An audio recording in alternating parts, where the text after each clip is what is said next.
here. Come on, let's show some speed.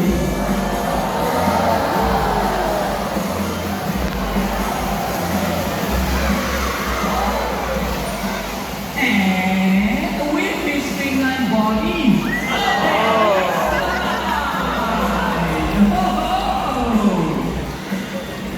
Alright, now focus our attention to our trainer now. What he has got there is called a ball target. Now what he is going to do, dive into the pool, leap out, and touch the ball.